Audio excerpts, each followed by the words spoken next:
दर्पण पे सर आपका हमारे स्वागत है। शुभ नाम सर अपना बताएं। मेरा नाम यशवर्धन सिंह है और मुझे दुनिया के सबसे छोटे इतिहासकार के रूप में जाना जाता है।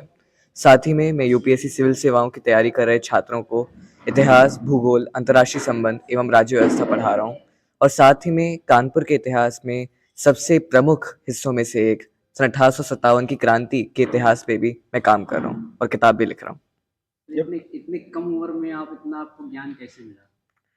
सर मैं इसको तो किताबों को ही डेडिकेट करना चाहूँगा, बिकॉज जब मैंने स्टार्ट किया था, शुरुआत सन 2017 से हुई, जब मेरी मदर यूपीएससी सिविल सर्विसेज की तैयारी कर रही थी। क्वेश्चनिंग से शुरू हुआ, मम्मा आप क्या कर रही हो, कैसे कर रही हो।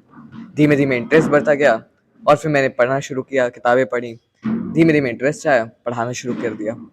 फिर कोविड पीरियड में मैंने स्कूलों में, विद्यालयों में, रूरल एरियाज़ में जाके, ग्रामीण क्षेत्रों में जाके जो बच्चों को किस तरीके से हम लोग काउंसलिंग कर सकते हैं, किस तरीके से उनमें शिक्षा के प्रति जागरूकता ला सकें, और राष्ट्रीय शिक्षा नीति के प्रचार प्रसार पे भी मैंने काम किया। आप इतने अधिकारियों के साथ में बैठे हैं, मुझे सुनने में आया कि आपको उसने चेयर दे दिया। एजुकेशन धर्मेंद्र प्रधान भी है, ये जी सीएम भी है और भी मिनिस्टर है स्टेट और सेंट्रल गवर्नमेंट के। जी। कैसे मतलब क्या कहना चाहते हैं? देखिए, अगर कोई मुझसे मिलता है, कोई मुझसे रिस्पेक्ट देता है, कोई कुछ भी मेरे लिए करता है, मैं उसको अपने लिए नहीं कहता, क्योंकि मैं नहीं होना चाहिए।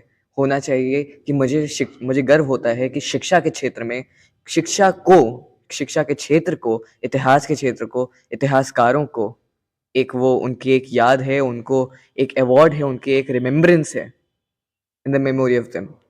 सो आई थिंक कि वो मेरा अवार्ड नहीं कर रहे, वो मुझे शब्द वो जो होता है कि वो मुझे मेरा सम्मान नहीं कर रहे।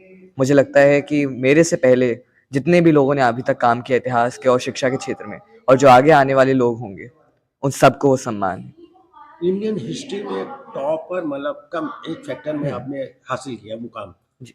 क्या कहना चाहते हैं देशवासियों को, इंडियन फैंस को? देखिए, पहली बात तो ये है कि आज के समय में अगर हम लोग को राष्ट्र को विश्व गुरु के स्तर पे लेके जाना है, हम लोग का जो प्राचीन इतिहास के रूप में अगर हम लोग देखें शिक्षा के क्षेत्र में, तो जो हम लोग के विश्वविद्यालय थे, विश्वविद्यालय कहते क्यों हैं? क्योंकि पूरे विश्व भर से वहाँ पे छात्र आते थे। वो एक ऐसा विद्यालय था जिसमें विश्व भर से छात्र आते थे। पर आज वो स्थिति आ गई कि हमारे छात्र बाकी विश्वविद्यालयों में जा रहे हैं, बाहर के।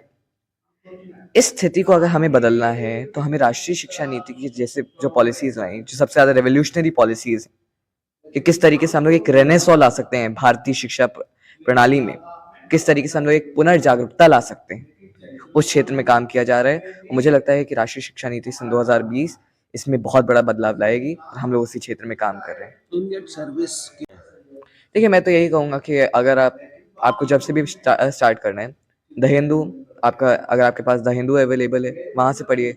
इंडियन, आपके पास इंडियन एक्सप्रेस है, टीआई, अगर आपके पास वो है तो उससे पढ़िए। लेकिन न्यूज़पेपर इंग्लिश रीडिंग शुरू करिए। साथ ही में आप बेसिक बुक्स जो है, जैसे लक्ष्मीकांत बेसिक बुक्स हैं, आर्ट एंड कल्चर की नितिन सिंघानिया की है, हिस्ट्री की पूनम दलाल दहिया की है, सतीश चंद्रा की है, विपिन चंद्रा की है, स्पेक्ट्रम है। तो बेसिक किताबों को पढ़ना शुरू करिए, धीमे धीमे करके इसमें डीप डाइव करिए, और धीमे धीमे करके अपनी नॉलेज को बढ़ाइए। और जैसे आपका थर्ड फोर्थ ईयर आता है, तब तक अपनी प्रॉपर प्रिपरेशन शुरू कर लीजिए। यही मेरा रहेगा।